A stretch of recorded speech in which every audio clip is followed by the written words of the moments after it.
할렐루야, 할렐루야. 하나님의 은혜가 여러분들의 삶 가운데에 충만하시기를 주의 이름으로 축복합니다. 코로나19 때문에 많이 위축되어졌죠. 그리고 지금 뭐 700명, 800명 가까이 되어지고 막 위기가 있는데 오늘 아침에 보니까 또 100 몇십 명이 또 뚝 떨어졌어요.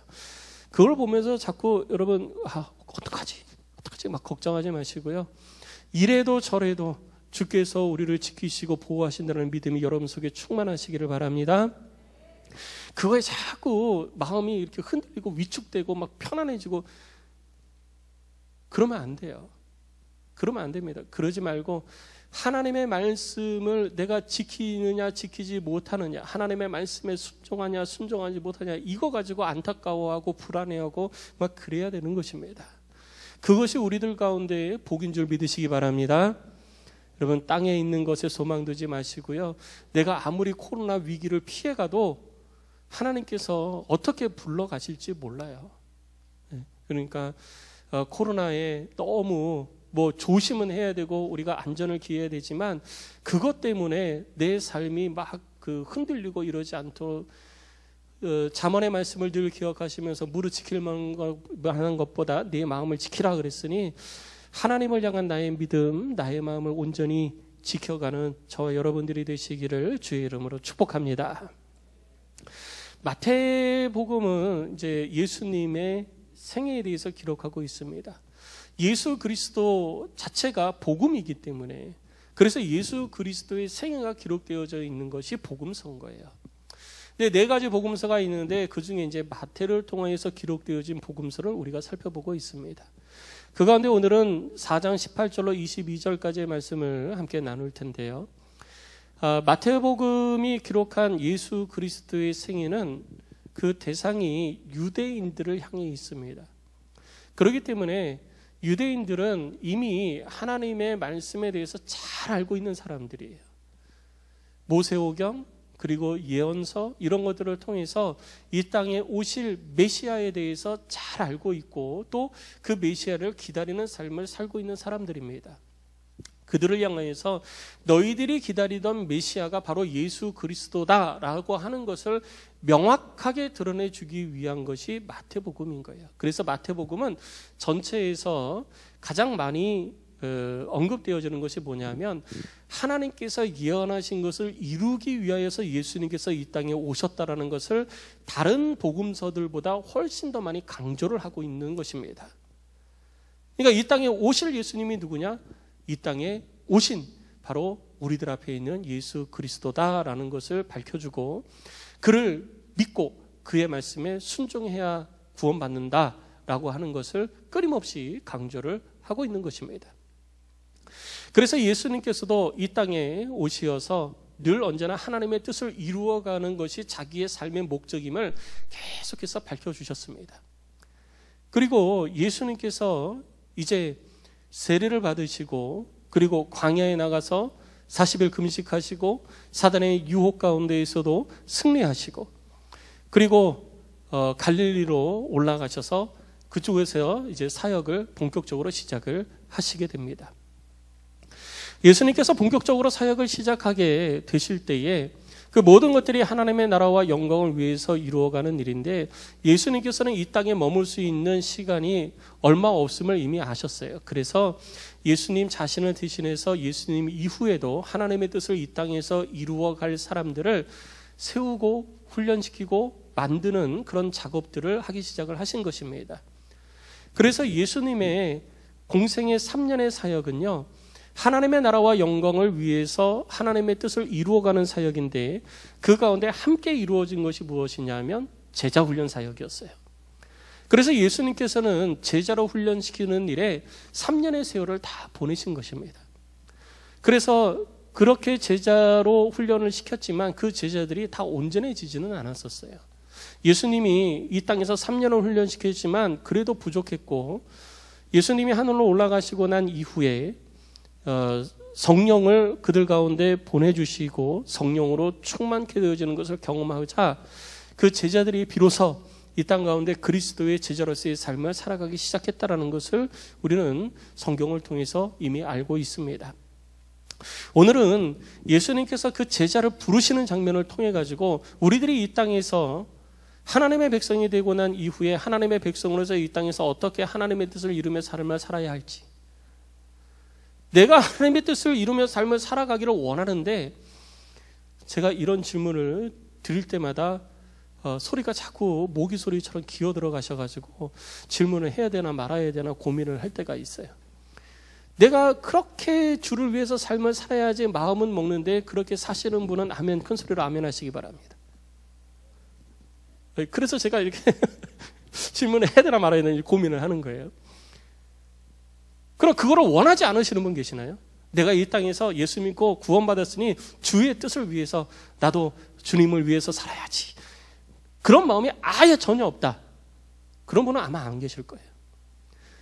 나도 이왕 예수 믿고 구원받았으니 성경 읽고 주님이 내게 말씀하신 거 그래도 순종해봐야 되겠다. 또 순종하는 자에게 복을 주신다 했으니 더 순종해야지. 이런 마음 아마 다 가지고 계실 거예요. 그런데 내 삶의 모습은 그렇게 되지 못하는 부분이 있다는 것이죠. 그렇다면 나는 왜 그렇게 되지 못하는지 그 원인을 찾아야지 돼요. 원인을 찾고 그거를 고쳐야, 그래야 우리도 예수님께서 선택하신 그 제자들처럼 이 땅에서 신앙생활을 하면서 훈련되어지고 주의 성령의 충만함을 통하여서 마땅히 그리스도인다운 삶을 살아가는 자로 변화되어질 수 있는 것입니다. 그 과정을 걸어가기 위해서 우리는 우리들의 삶을 먼저 점검을 해봐야지 되는 거예요. 여러분, 우리가 우리들의 삶의 발전을 위해서는요, 내가 무엇이 강한 것이고 무엇이 약한 건지를 알아야지 돼요. 성적을 끌어올리기 위해서는 내가 무엇에 강하고 무엇에 약한 건지를 알아야 약한 것을 보완해서 성적을 끌어올리거든요. 육체의 강함을 추구하는 데에도 역시 마찬가지입니다. 그냥 막 하는 것도 좋지만 내가 무엇이 약한지, 내가 팔 힘이 약한 건지, 다리 근육이 약한 건지, 뭐가 약한 건지 잘 알아야 그것을 보완을 해가지고 더 튼튼한 육체를 가질 수 있는 것처럼 영적인 부분도 마찬가지입니다. 우리가 신앙생활을 함에 있어서도 내가 하나님의 뜻을 이루어가려고 마음의 뜻은 가지고 있고 생각은 하는데 잘 안 되어진다? 그럼 내가 왜 안 되어지지? 뭐가 문제지? 우리들 스스로의 삶을 돌아보면서 내가 뭘 고치고 뭘 보완해야 될지를 깨닫고 그것을 보완해 갈 때 우리들의 신앙이 더 성숙해지는 것입니다. 오늘 말씀을 나눌 때에 여러분들 가운데에 제자들의 모습과 비교하면서 부족한 것 주의 성령을 통해서 깨달아지시고 그것을 변화시키고 그것을 보완해서 한층 더 그리스도인다운 삶을 향해서 한 걸음 더 나아가시는, 성숙하게 가는 그런 안디옥의 모든 성도들이 되시기를 주의 이름으로 축복합니다. 자, 오늘 본문의 말씀을 보면 예수님께서 갈릴리 해변을 다니실 때였습니다. 예수님께서 갈릴리 해변을 다니실 때라고 기록했는데 갈릴리 해변이라고 그러는데 사실 이 갈릴리는 호수예요. 호수고 갈릴리 해변이라고 그러지만 여러분 이 누가복음 5장 1절을 보면은 게네사렛 호수라고 기록하고 있습니다. 게네사렛 호숫가라고 기록하고 있고 어디에서는 갈릴리 바다라고, 또 어떤 곳에서는 갈릴리 호수라고 기록이 되어져 있는데 이 갈릴리 호수는 지도를 보시면 약간 마른 목골로 이렇게 되어져 있어요. 그런데 평균 지름이 약 5km 정도 됩니다. 5km. 그러니까 이게 조그만 호수가 아니라 굉장히 큰 호수고요. 그 큰 호수가 그 호수의 해수면이 바다 해수면보다 훨씬 낮아요. 그러니까 이 바닷물보다 훨씬 더 낮은 곳에 갈릴리 호수가 있는 거예요, 바다가. 그리고 그 주변에는 산으로 둘러싸여져 있습니다. 그러니까 바람이 불면 산에서 갈릴리 호수 쪽으로 이 온도 차이에 의해 가지고 바람이 불게 되어지고 그 바람 때문에 호수이지만 큰 파도가 넘칠되는 거예요. 그래서 예수님께서 거기에서 고기 잡으실 때 풍랑에 의해 가지고 바다가 깨질 것 같을 때 예수님께서 풍랑을 잠잠케 하시는 일들을 나타내셨던 것입니다. 그러니까 호수인데 무슨 이렇게 풍랑이 치고 막 이렇게 배가 깨질 것 같이 그렇게 엄청난 바람이 몰아치고 이럴 수 있을까? 근데 실제로 그래요. 갈릴리 호수는. 이제 예수님께서 거기에서 사역을 하시기 시작했는데 거기서 시작하신 사역이 뭐냐면 회개하라 천국이 가까웠느니라 이 말씀을 하시면서 사람들에게 천국 복음을 선포하시기 시작을 하셨습니다. 예수님께서 제자들을 부르시기 전에 이미 예수님을 따르는 사람들이 많이 있었어요.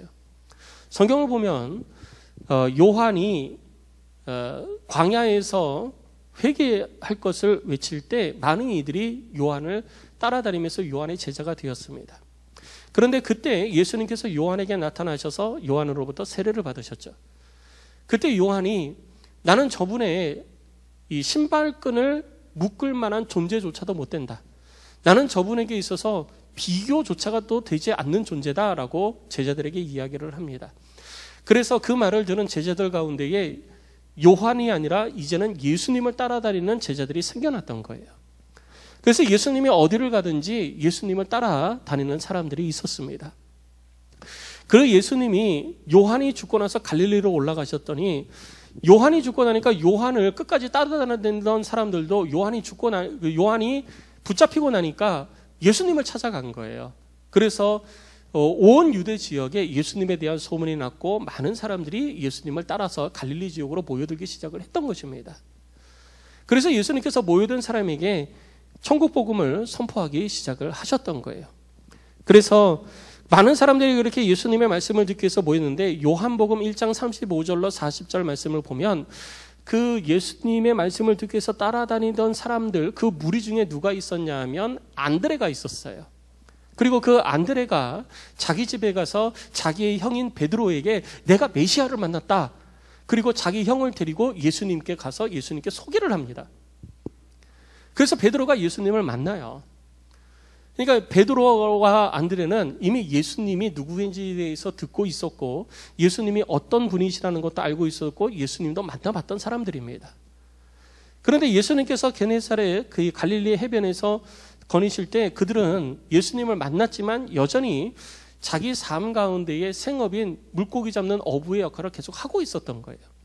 그때 예수님께서 그들 가운데 찾아오셔서 그들 가운데 말씀을 전하시고 그리고 많은 사람들이 예수님을 따라다니지만 예수님께서 제자를 선택을 하십니다. 그때 당시에는 그 스승이 제자를 선택을 하는 것이 아니라 제자가 스승을 선택하는 것이 일반적인 일이었어요. 저분의 학식을 내가 쫓아가야 되겠다 그러면은 제자가 스승을 선택을 하고 그 뒤를 졸졸졸 쫓아다니면서 밥도 해드리고 빨래도 해드리고 신발도 들어드리고 뭐 이런 일들을 하는 것이 일반적이었습니다. 그래서 많은 사람들이 예수님을 따랐지만 예수님은 그 사람들을 제자로 삼으신 것이 아니었어요. 예수님께서 특별하게 선택한 사람을 제자로 삼으신 것입니다. 그래서 예수님께서 그들 가운데에 이 베드로와 안드레를 제자로 부르신 것입니다. 그래서 19절 말씀을 보면 그들을 향하여서 말씀하십니다. 나를 따라오라. 내가 너희를 사람을 낚는 어부가 되게 하리라 라고 말씀을 하십니다. 그러자 그 두 사람은 20절 말씀에 기록되어 있는 것처럼 곧 그물을 버려두고 예수를 따르니라. 그러니까 예수를 따라가기 시작한 거예요. 언제 따라가느냐? 곧 따라간 거예요. 즉시 따라간 겁니다. 그리고 거기에서 더 가시다가 그때 더 가실 때에 베드로와 안드레만 있었던 것이 아니라 주변에 많은 그 예수님의 추종자들이 같이 있었어요. 그때 더 가시다가 또 다른 어부들을 발견을 합니다. 그 두 형제를 발견을 하는데 그들은 아버지 세베대와 함께 어부의 일을 생업을 하고 있었던 야고보와 요한이었습니다. 그래서 그 물고기를 잡고 있던 야고보와 요한을 보시고 예수님께서도 그들을 부르십니다. 그러자 그들도 오늘 22절에 기록된 것처럼 배와 아버지를 버려두고 예수를 그 자리에서 바로 따라가기 시작을 한 것입니다. 이것이 오늘 본문에 있는 내용의 요약입니다. 이 내용을 바탕으로 해서 우리들은 우리들의 삶 가운데에 어떻게 내가 예수 그리스도의 삶을 따라가는 사람으로서 이런 제자들의 삶과 내 삶의 모습을 비교를 하면서 어떻게 해야 주의 뜻을 이루어 갈 것인지에 대해서 우리들이 한번 생각해 보기를 원하는 것입니다. 먼저 첫 번째 우리들이 기억해야 될 것은 뭐냐면요. 예수님의 명령에 대해서 즉각적인 순종이 있을 때 나를 통해서 일하시는 하나님의 능력을 경험한다는 거예요. 오늘 본문에 보면 예수님께서 제자들을 부르셨습니다. 이것을 부른다라고 해서 우리가 콜링이라고 이야기를 하죠. 다른 말로 얘기하면 이거는 소명입니다. 예수님께서 우리를 부르실 때, 하나님께서 우리를 부르실 때, 이 콜링이 있을 때, 이 콜링은 두 가지 의미로 볼 수가 있어요. 먼저 첫 번째 의미는 뭐냐 하면 죄인에서 의인으로의 부르심이에요. 이 부르심 가운데 응답을 해야 우리는 구원받고 하나님의 백성이 되는 것입니다. 그리고 오늘 이 자리에 있는 모든 분들이 바로 이 부르심에 응답을 하신 것입니다. 사도행전 16장 31절에 기록된 것처럼 주 예수를 믿으라 라고 하는 이 말에 아멘 내가 믿겠습니다 라고 반응을 보여서 그 콜링에 그 부르심에 내가 응답했기 때문에 죄인에서 의인으로 옮겨진 것이고 사망에서 생명으로 옮겨진 것입니다. 그리고 두 번째는요, 사명을 위한 부르심이 있습니다. 우리를 구원하는 것만이 하나님의 뜻이 아니고요, 구원받은 사람들이 하나님의 뜻을 이 땅에서 이루어가는 것이 하나님의 우리를 향하신 계획이요 뜻입니다. 그러니까 우리는 구원받은 것에서 만족하면 안 돼요. 불완전한 거예요. 이 땅에서 구원받았으면 구원받은 이후에 하나님의 뜻을 이루기 위해서 삶을 살아가는 모습도 있어야 되는 것입니다. 이것이 두 번째 콜링입니다. 이것을 우리가 소명이라고 하죠. 특별한 목적을 가지고 부르신 것을 말하는 것입니다. 이 두 가지 콜링은 한 번에 일어날 수도 있고 각각 다른 시기에 일어날 수도 있는 것입니다. 그런데 오늘 본문에 나오는 이 네 사람의 제자 베드로와 안드레, 야고보와 요한에게는 이 콜링이 한 번에 두 가지가 다 이루어진 것입니다. 그렇지만 우리들의 삶 가운데는 이 두 가지가 한 번에 다 이루어질 수도 있고 각각 이루어질 수도 있습니다. 그리고 첫 번째 콜링에 대해서는 우리들이 잘 이해가 되지만 또 인식도 잘 되어지지만 두 번째 콜링에 대해서는 아직 나에게는 그런 콜링이 없었어. 아니, 아직 나는 하나님이 부르시지 않았어 라고 할 때가 종종 있다라는 것이죠. 그런데 중요한 것은 어느 누구에게도 하나님께서는 그 사람을 구원하는 것을 위해서만 부르신 것이 아니라는 거예요. 오늘 이 자리에 있는 모든 이들에게도 하나님의 특별한 계획하심을 통해서 우리를 향하신 부르심이 있다는 사실을 우리는 기억해야 되는 것입니다. 나를 향하여서, 나를 통해서 이루고자 하시는 하나님의 특별한 계획이 있음을 여러분 믿으시기 바랍니다. 그것을 위해서 지금도 끊임없이 주의 성령을 통해서 우리 속에서 말씀하고 계시고요, 우리들 가운데 그 부르심을 보여주고 있고 들려주고 있고 나타내주고 있는 거예요. 근데 문제는 뭐냐면 내가 거기에 반응하지 않는 것뿐입니다. 아무리 불러도 대답이 없는 거예요. 불러도 대답 없는 사람이요. 그런 말이 있죠. 아무리 불러도 주의 성령께서 아무리 우리 속에서 우리들의 마음 가운데 야, 너 주의 일을 위해서 주를 위해서 이거를 해야 돼. 이리 와, 너 와라 라고 불러도 내가 대답을 안 하는 거예요. 대답을 안 하는 이유는 무엇이냐? 두 가지가 있을 수 있습니다. 하나는 그 부르는 음성이 들려지지를 않아서 대답을 못하는 경우가 있고요. 또 하나는 들려도 아직은 대답할 때가 되지 않았다고 생각을 해서 대답하지 않을 때가 있다는 것입니다. 우리들 가운데 뭐가 더 맞느냐? 사실 들리지 않는 콜링에 대해서는 우리들이 잘 깨닫지를 못하니까 인식이 안 돼요. 근데 문제는 뭐냐면 하나님의 특별한 일을 위해서 나를 불러도 내가 대답하지 않는 게 문제입니다. 주께서 나를 통하여서 하나님의 일을 이루시겠다고 하는데 내가 자꾸 아니요, 아직은 아니에요 라고 하나님께 그 콜링에 대해서 응답하지 않는 거예요. 거부하는 것입니다. 이게 문제라는 거예요. 겉으로는 내가 주를 위해서, 주께서 나를 사용하시면 나는 주를 위해서 살겠습니다라고 말은 하는데 실제로 하나님께서 나를 부르실 때에는 아직은 준비가 안 된 것 같아요 라고 이야기를 하는 것이 우리들의 모습이라는 거죠. 그래서 그것이 결국 불순종이 되어지는 건데 우리는 그거를 불순종이라고 말하지 않고 있는 거예요. 자기 위로죠. 여러분, 그거 불순종입니다. 불순종인데 우리는 불순종이라고 얘기하지 않는 거예요. 자기 자신이 불순종이 아니라고 생각하는 거예요. 자기 위로밖에 안 됩니다. 하나님 입장에서는 그거 불순종인 거예요. 그럼 하나님께서 우리를 부르시는 것에 대해서 내가 왜 응답하지 않는 것이고 내가 왜 뜻하지도 않은 불순종을 하게 되는 것일까요? 나 자신을 내가 판단하기 때문에 그렇습니다. 나는 부족한데요. 나는 연약한데요. 아직 준비가 안 되어졌는데요. 우리들 스스로 자꾸 그렇게 여기고 말하기 때문에 우리는 하나님의 부르심 가운데 적극적으로 응답을 하지 못하는 것입니다. 그럼 오늘 예수님께서 부르신 그 네 사람은 어떤 준비가 됐는지 한번 볼까요? 어떤 준비가 됐습니까? 학문적인 준비가 되어졌나요? 그들에게 있어서 학문적인 준비는 전혀 되어져 있지 않습니다. 그러면 경제적인 준비는 되어졌나요? 아니요, 그들도 경제적인 준비는 되어 있지 않습니다. 그들의 직업은 어부예요. 어부들 가운데에서도 배를 가지고 그물을 깃고 있는 걸 보니까 자기 배를 소유한 사람들로 여겨집니다. 자기 배를 소유하고 그 어업을 한다는 것은 다른 사람한테 돈을 빌리지 않고 그냥 하루하루 내 가족을 건사할 수 있는 정도의 삶은 된다는 거예요. 중산층이다라고까지 이야기하기는 어렵습니다. 하층민에서 그래도 하층민 중에서는 자기 삶을 좀 영위해 갈 수 있는 그런 정도의 경제적 수준입니다. 그럼 인성은요? 인성은 준비되어졌느냐? 아니요. 그들 보면 인성도 준비되어져 있지 않습니다. 요한은요, 정말 이 내성적 성격의 끝판왕. 그런 사람이 요한이에요. 다른 사람들 앞에서 막 나서서 리더십을 발휘하고 이런 사람이 요한이 될 수가 없었습니다. 베드로요. 여러분, 베드로에 대해서 우리들이 잘 알고 있듯이 굉장히 다혈질적이고요. 말보다 주먹이 앞서가는 사람이에요. 우리들이 보기에는 준비가 전혀 되어 있지 않은 사람들입니다. 전혀 준비가 되어 있지 않은 사람인데 예수님은 그들을 부르신 거예요. 예수님께서 그들을 부르시면서 하신 말씀에 우리는 주목해 봐야지 돼요. 자, 여러분 19절 말씀을 주목을 해보시기 바랍니다. 예수님께서 그들에게 하신 말씀을 뭐냐면 나를 따라오라. 내가 너희를 사람을 낚는 어부가 되게 하리라 라고 말씀을 하셨다라는 거예요. 자, 너희들이 사람을 낚는 어부가 될 준비가 되어졌구나. 그럼 이제 나를 따라오라. 예수님께서 그래서 부르신 것이 아닙니다. 너희들은 내가 보기에 준비된 사람들이니 나를 따라와라. 그러면은 내가 더 크게 사용해 줄게 라고 해서 부르신 것이 아니라는 거예요. 그들은 부족하고 연약하고 가진 것 없고 배운 것 없고 아주 그냥 평범하고 일상적인 그런 사람들입니다.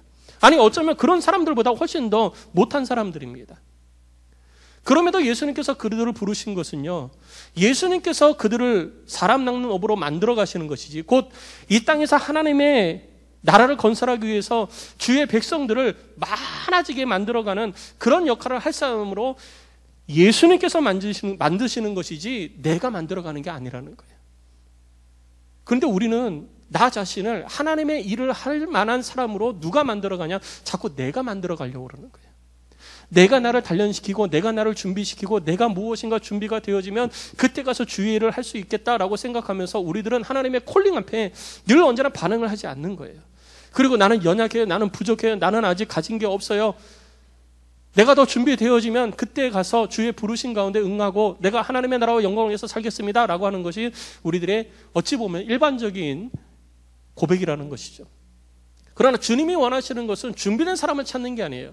주님이 원하시는 것은 순종하는 사람을 통해서 일을 이루신다는 사실입니다. 성도 여러분, 뭘 준비하고 계십니까?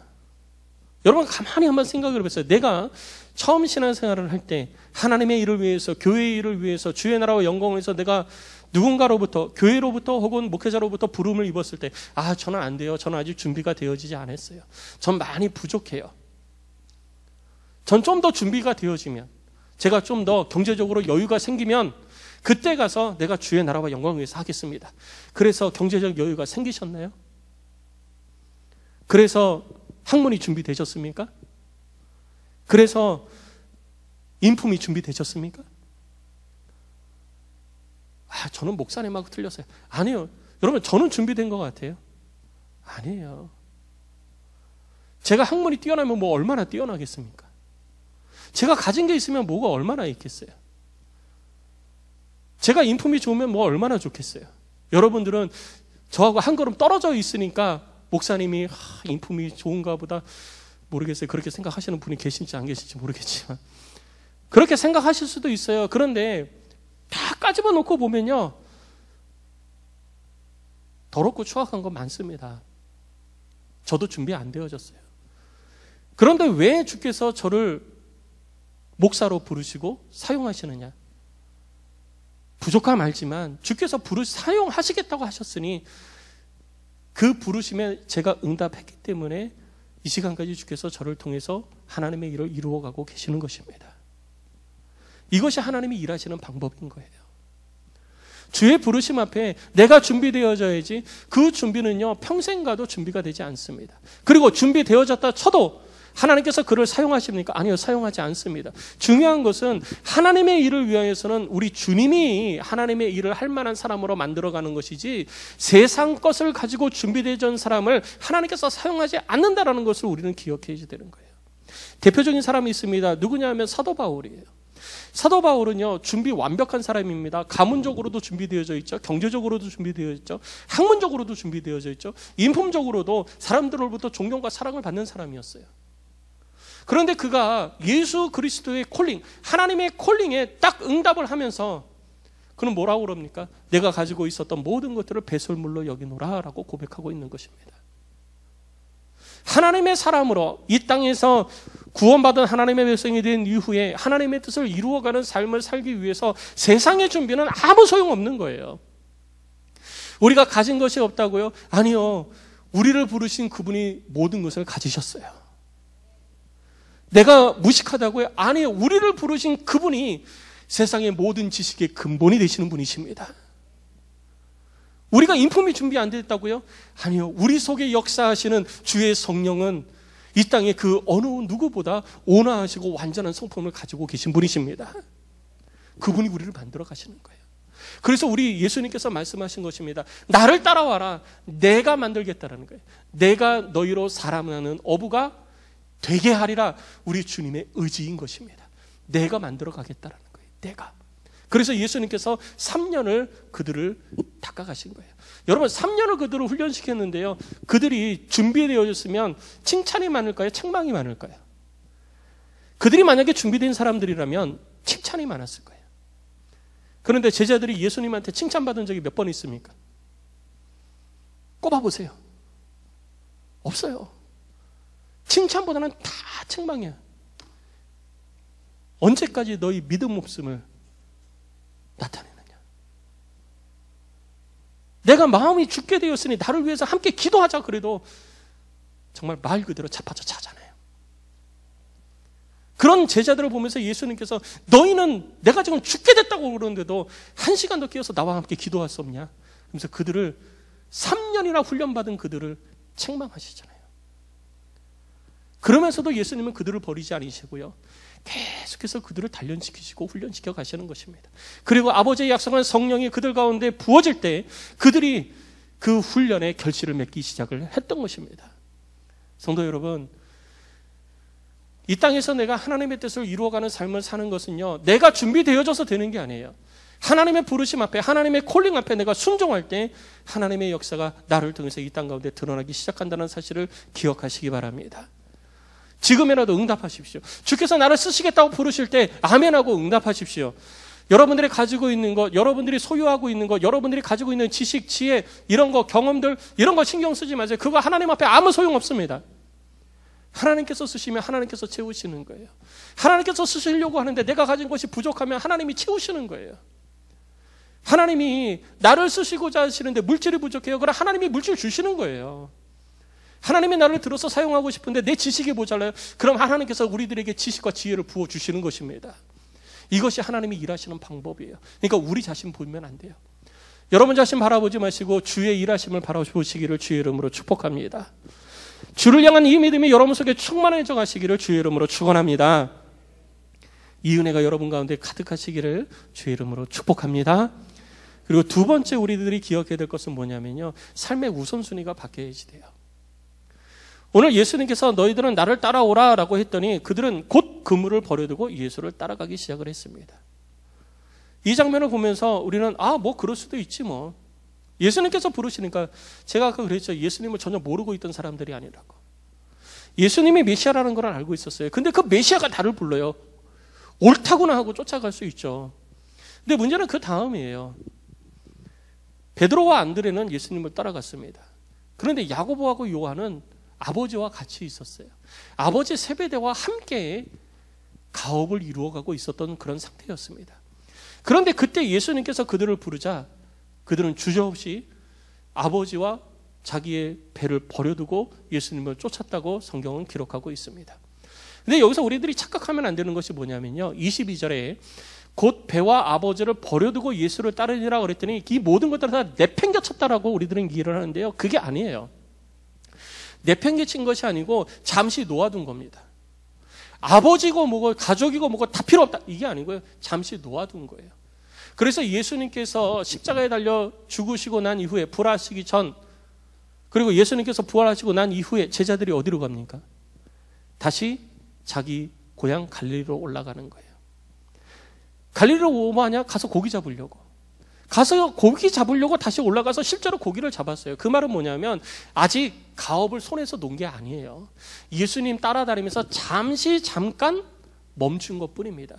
배 다 팔고 그 재산 다 팔아버리고 예수님을 따른 사람들이 아니에요.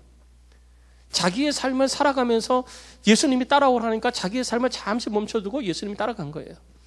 자기 부모를 완전히 버려두고 내팽개친 게 아니고요. 자기 부모 섬기면서, 지금 같으면요, 예수님 따라다니면서 전화도 하고 안부도 묻고 뭐 가진 거는 없지만 용돈이 생기면 용돈도 좀 보내드리고 이런 삶을 사는 거예요. 그러다가 예수님이 죽으시고 하늘로 올라가시고 나서 이제 어떡하지? 예수님 죽으시고 나서 어떡하지? 옛날처럼 고기나 잡으러 가야 되겠다. 아버지 가서 고향 가서 같이 살아야지. 이러면서 잠시 떠났던 것을 원인치 가던 그런 모습이 그들 가운데 있었던 거예요. 그런데 그렇게 내팽개치지 않고 그들의 삶이 그대로 있는 가운데에서 그들은 하나님의 부르심, 예수님의 부르심이 가장 우선순위가 되어졌던 것입니다. 그래서 갈 수 있었던 거예요. 물고기도 잡아야 되고요. 그물도 수리를 해야죠. 아버지도 섬겨야죠. 베드로는 결혼도 했잖아요. 베드로 결혼했습니다. 베드로가 결혼을 했는데 자기 아내도 섬겨야 되고 자식이 있었는지는 모르겠어요. 성경에 자식에 대해서는 얘기를 안 하고 있습니다. 근데 베드로는 장모가 있었어요. 장모가 열병에 걸려서 죽을 걸 살려냈잖아요. 그러니까 베드로는 결혼해서 아내도 있었어요. 그럼 아내도 부양을 해야 되거든요. 다 내팽개친 게 아니에요. 사역을 하다가 장모가 아프다고 그러니까 가서 장모도 살려내는 거예요. 가족을 내팽개친 게 아니라 가족도 있고 자기 삶도 있고 경제활동도 있고 다 있습니다. 그러나 그 모든 것들보다 우리 주님의 말씀이 가장 우선순위에 있었던 것이에요. 그렇기 때문에 하나님의 뜻을 이루어갈 수 있었던 것입니다. 성도 여러분, 주님의 나라와 영광을 위한 일이 여러분들의 삶 가운데 몇 순위에 계십니까? 여러분들의 삶의 순위에 1순위, 2순위, 3순위 이렇게 매길 때 몇 순위에 하나님의 나라와 영광을 위한 것이 자리 잡고 있습니까? 그럼 바꿔서 1순위는 무엇입니까? 자녀? 자녀 교육? 아니면 경제? 재산 불리는 것? 주식 투자하는 것? 취업하는 것? 결혼하는 것? 무엇이 여러분 가장 우선순위에 올라 있습니까? 중요한 것은 그것을 이루기 위해서 내가 아등바등해도 1순위 완전히 이루는데 쉽지 않다는 거예요. 완벽하게 이루는데. 그러나 성경은 우리 가운데 말씀하십니다. 먼저 그의 나라와 그의 의를 구하라. 그리하면 이 모든 것을 너에게 더하시리라. 이 말씀을 믿으시기 바랍니다. 그럼 오늘 뭐 해야 되느냐? 연필을 들고 내 삶의 우선순위를 바꿔가는 작업을 해야 되는 거예요. 내 삶의 1순위, 주의 나라와 영광을 위한 것. 성경 읽고 기도하고 하는 것이 1순위. 그러면 내 삶의 시간표에요. 가장 먼저 자리 잡아야 될 게 뭐냐 하면 경건생활을 하는 것이 가장 먼저 자리 잡아야 되고, 교회를 통해서 하나님께서 나를 단련시키시고 훈련시키셔서 하나님의 일을 이루어가는 것이 내 삶에 먼저 자리 잡아야 되는 거예요. 그런데 우리는 약속 잡을 때 뭐부터 잡습니까? 직장, 내 개인적인 약속, 내 자녀 교육하는 거, 이런 거는 달력에 꽉 들어차요.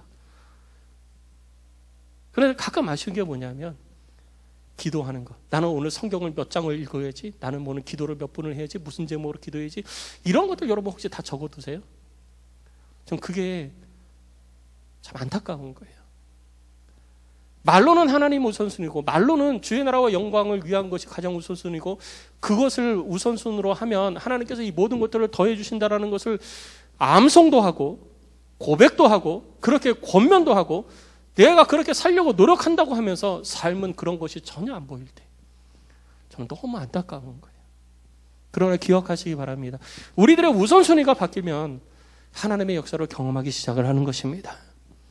우리들의 우선순위가 바뀌면 하나님의 능력을 보기 시작하는 것입니다. 오늘 여러분들의 우선순위를 바꿔가시기를 주의 이름으로 축복합니다.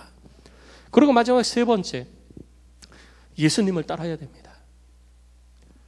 예수님 따라야 돼요. 예수님이 말씀하셨잖아요. 너희는 나를 따르라. 나를 따라오라 라고 예수님께서 제자들을 향해서 부르십니다. 그러자 그 제자들이 예수님을 따라가기 시작해요. 따라간다라는 말은 뒤를 졸졸졸졸졸 따라가는 그런 따라가는 것이 아닙니다. 예수님을 따라간다라는 말은 예수님의 삶을 그대로 내 삶에 투영해 가는 것을 예수님을 따라가는 거라고 표현하는 거예요.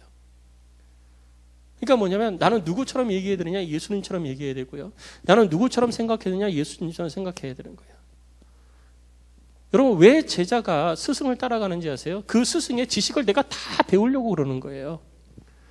그래서 그 스승의 말하는 것도 내가 흉내를 내잖아요.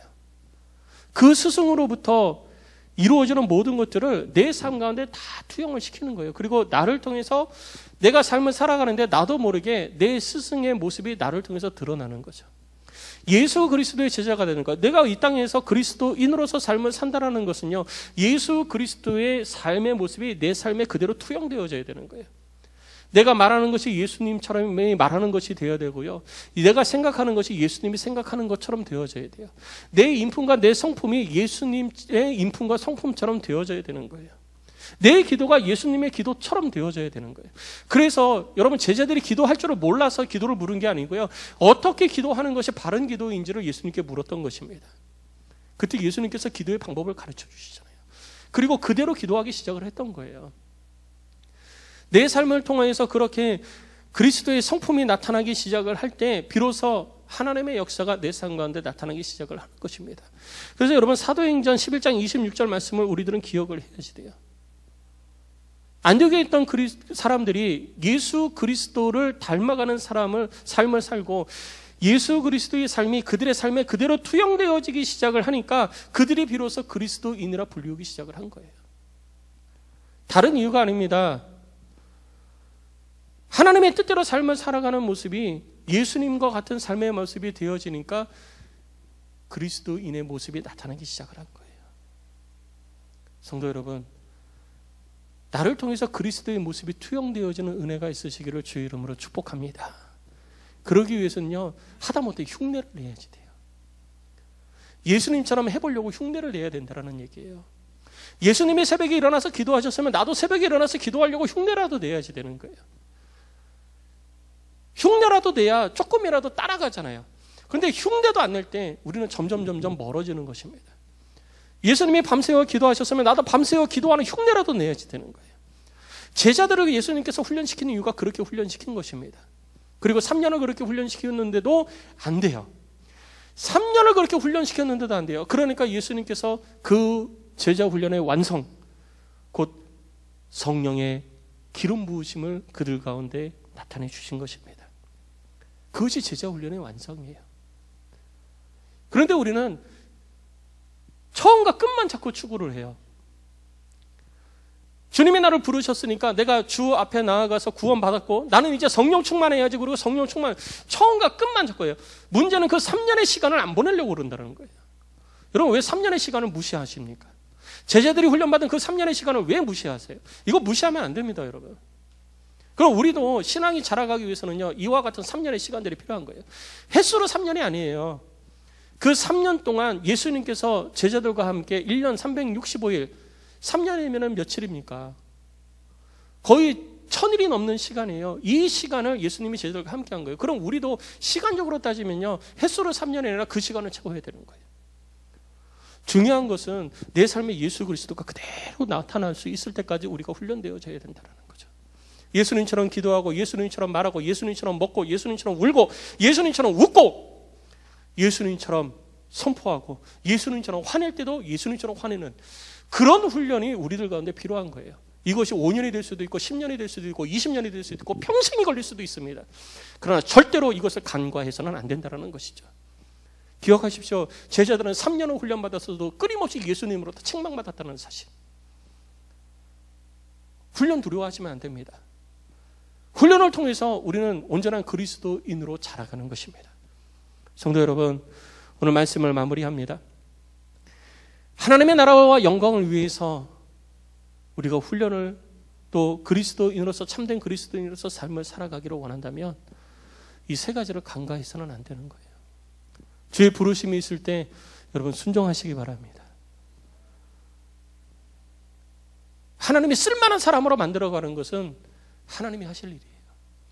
자꾸 내가 나 자신 세워가려고 하지 마세요. 그거 아무 소용 없습니다. 그거 다 헛거예요. 그거 다 헛거고 다 필요 없는 겁니다. 하나님이 하시면 하나님의 사람이 되는 것입니다. 하나님의 부르심에 응답하시기를 주의 이름으로 축원합니다. 그리고 두 번째, 우선순위 바로 세우십시오. 내 삶의 우선순위 바로 세우시고 내 삶의 우선순위가 바로 세워진다는 것은 내 삶의 행동 양식의 변화가 있다는 거예요. 머뭇거리지 마시고 지금 하셔야 돼요. 그리고 세 번째, 내 삶을 통해서 그리스도의 삶이 그대로 투영되게 하십시오. 예수님처럼 흉내라도 내십시오.